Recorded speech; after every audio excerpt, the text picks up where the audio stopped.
Watching Alabama's WVUA News at 10. Good evening, I'm Danny Salter. Thanks for joining us tonight.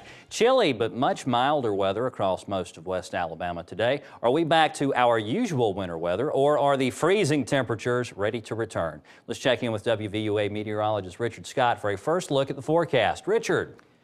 Hey Danny, yeah, it's actually warming up a bit outside. Temperatures in the 30s, which you say that's cold, but it's actually a lot warmer than it has been the past few nights. In fact, this time, the past few nights, we dealt with temperatures well down in the 20s, even upper teens in some spots, even the 10 o'clock observations. Right now, we've got 34 in Tuscaloosa, Haleyville below freezing at 31 degrees, Magic City and Birmingham 34 and clear as well. So many of us above freezing right now, but temperatures are heading below freezing tonight. Now, our quick cast for tomorrow, if you have those plans outdoors around 9 o'clock in the morning, 40 degrees, temperatures topping out during the afternoon hours, around 51 tomorrow afternoon. Now, we'll have a lot of clouds, much like today. It will be a few degrees warmer tomorrow. No rain in the forecast. We'll talk about those rain chances are coming up by Monday and Tuesday. We've got the full details coming up in home team weather.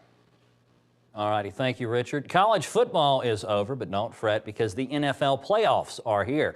And that gave football fans more than enough reason to pack into some of their favorite sports bars in Tuscaloosa tonight.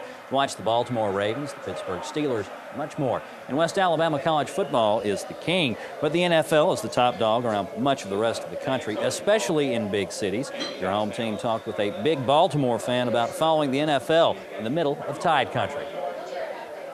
It's kind of cool seeing like all the guys that came from Alabama, and a lot of, like, everybody knows from the Ravens who played for Bama. So everybody's getting behind Mount Cody and Ron McClain. So you know, I'm loving the fact that those are my guys because that's my Ravens, and to come down to the college town and see, you know, they're behind my players, where they came from.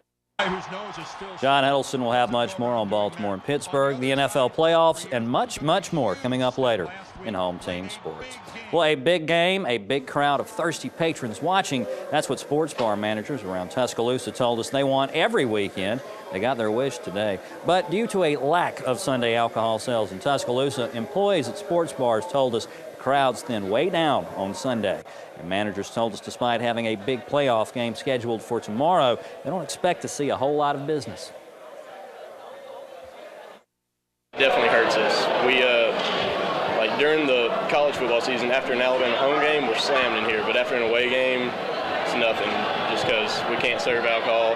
Nobody wants to come in here and watch football when they can sit at home and drink and do it. Blood Sunday sales could be coming to Tuscaloosa very soon. The city will hold a referendum on the issue on February the 22nd. Well, on Monday, Tuscaloosa Dr. Robert Bentley will take office as governor of Alabama. Before the inauguration, we sat down with Dr. Bentley in Tuscaloosa to talk about a number of issues facing our state. One issue, the challenges facing education funding. Bentley says more jobs will help. If we can get people working again, and paying income tax, sales tax, use tax, then the education budget will pop back very quickly. I mean, within a year, it'll be back if we can get people working again. Alabama's next governor says he's considering across-the-board budget cuts to compensate for slumping state revenue. Dr. Bentley said today that if he has to declare proration, he'll make the move soon so funding can be restored if later revenues increase. The governor-elect made the remarks during a speech he gave to the Alabama Education Association. According to Dr. Bentley, Alabama will have to make tough decisions to make it through the ongoing economic slump. The governor-elect said his campaign proposal to give Alabama citizens a yes or no vote on gambling most likely will not happen during his first year in office. Dr. Bentley told the Associated Press he is dismantling Governor Bob Riley's anti-gambling task force and turning gambling matters over to Attorney General Luther Strange. Dr. Bentley said pending court cases need to play out too before he asked the legislature to approve a statewide referendum on gambling in all forms. If voters vote no in that referendum, Dr. Bentley said that will close down Indian casinos too, which are regulated by the federal government. Well, here's a look at the schedule for Monday's inauguration. The day will begin with a prayer breakfast at 7:30. That's followed by the inaugural parade at 9:45 and swearing-in ceremony at noon. Then the inaugural celebration from 2 until 5 is open to the public. The inaugural ball is 7 until 10. You can find more information about the inaugural events on our website, WVUATV.com. Click numbers and links, and be sure to join WVUA Monday for unique coverage of the inauguration, including the West Alabama Perspective from Montgomery. Well, here's some alarming health news. Most of the people who have high cholesterol and diabetes don't even realize it. That's what health experts from CholestCheck Corp out of Greenville, South Carolina told us earlier today. They were at Winn-Dixie in Tuscaloosa doing free cholesterol and diabetes checks this afternoon. Testers told us it's important to get your cholesterol and blood sugar checked regularly. If your blood sugar is over 160, that's a bad sign. Diet is a big factor as well. And they warned that diabetes is not age-specific. We're doing it free of charge so that we can detect the problem if there is a problem. That way, if the problem is detected early, that's early enough to go ahead and get health care. CholestCheck will be in different parts of our state in the coming weeks, providing more free screening. For more information, you can call them toll-free at 1-800-713-3301. Well, former Alabama football star Ken Stabler was in town today to unveil a new business project. Stabler held a wine tasting at Wings U to celebrate his new wine. It's called the 12 Championship Collection. Stabler met with fans and talked Alabama football. He also talked about one of his favorite coaches.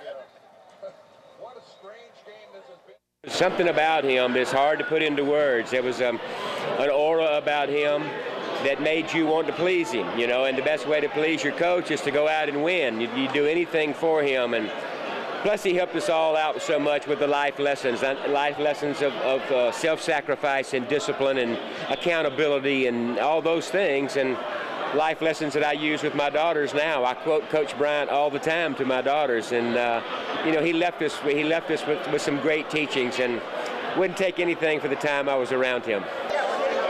Stabler says he calls Tuscaloosa home. 2 of his daughters attend the University of Alabama. He says fans here are like no other. When asked about Bama's chances next season, he says depth and Saban's always disciplined coaching will create great things for the Tide. Well, Alabama's welcomed several great leaders through the state, from Bear Bryant to the teachings of Martin Luther King Jr. Shelton State, the University of Alabama, and Stillman College joined forces to remember the influence of Dr. King Jr. The Alabama Symphony and several choirs entertained with music created for the event by composer Adolphus Hellstork. Those who helped organize the event say the message is extremely important, no matter the time period. The purpose of the committee is and the purpose of these events is to celebrate the teaching and the legacy of Dr. Martin Luther King.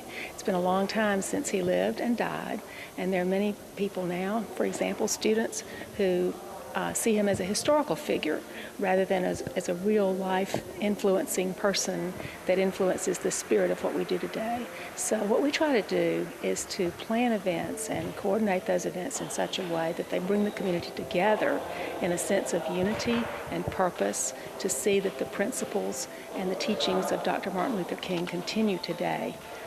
We need them today as much as we did when he was living. Yesterday night, the committee handed out several awards, including the Realizing the Dream Call to Conscience Award. That was won by Tuscaloosa City Councilman Harrison Taylor. Monday will be a Unity Breakfast at Stillman College. A Unity March will follow.